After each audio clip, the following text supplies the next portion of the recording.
it's the Average Dan bringing you a video on our latest vehicle. This is a 2007 Ford Expedition. I've been smelling coolant the last couple days, and upon opening the hood I couldn't really figure out where it was coming from, although I saw some evidence that it had been spraying underneath the hood. So today I remembered to take a look at it after I had driven home from work and was able to pinpoint where the leak was actually occurring. You can see that leaking out right there.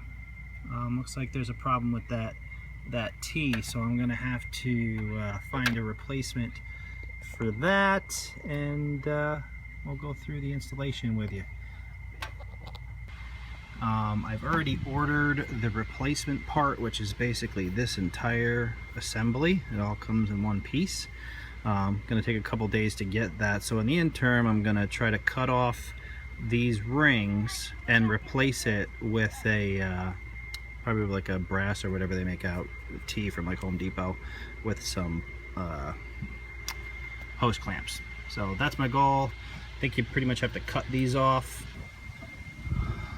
Alright, so I just took a pair of like sheet metal snips or shears or whatever and just cut along those holes, and all four whatever you call them, clamps or whatever, was one unit.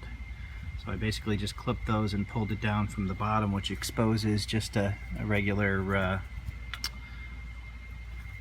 hose connection. So I'm going to pull these off the T. I have this down here because I honestly don't know what to expect for any fluid that's actually in there, so we'll see how that goes. When you try to take this T out, this is just some really poor plastic, so as soon as you put any type of pressure on it, it just shatters.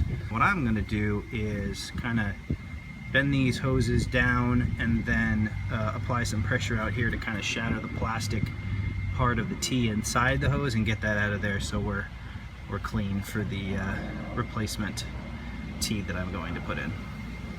The end of the T is actually broken off inside the rubber hose, so if you just kind of bend the hose down a little bit so that you don't drop any pieces down the hose and squeeze the outside, it'll break this cheap plastic that they chose to use for some reason, and then you can just take the pieces out, making sure not to drop anything down in the hose. It almost seems like some of the plastic actually kind of is deteriorating because it's more like sand than actual plastic.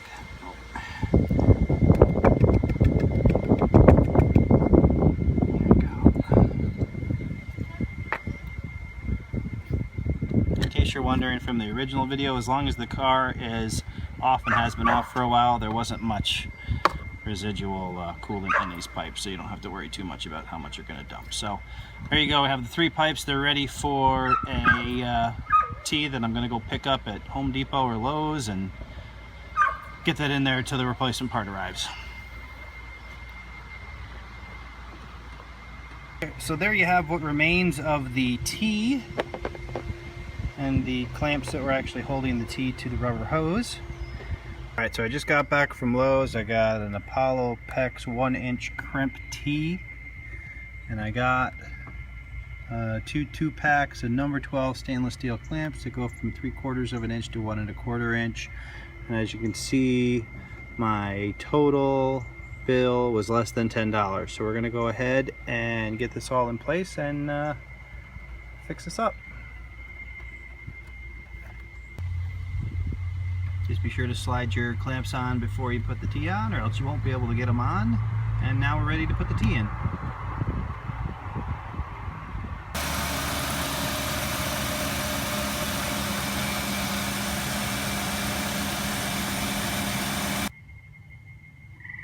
Alright, so there's the finished product. Tried to record the end of this video a little bit earlier, but had the engine running. It was just way too loud to hear what I was saying. So that is the finished product. You just it's fairly easy to put the rubber hoses on to the T, and then you just tighten up those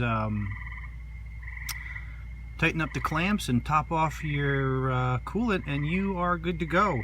I have taken this out since I finished the repair, and I have no leaks that I can see, so that is all there is to it. I appreciate you watching the video. Please like it, subscribe to the channel if you haven't done so, and until next time, this is The Average Dan. Thanks.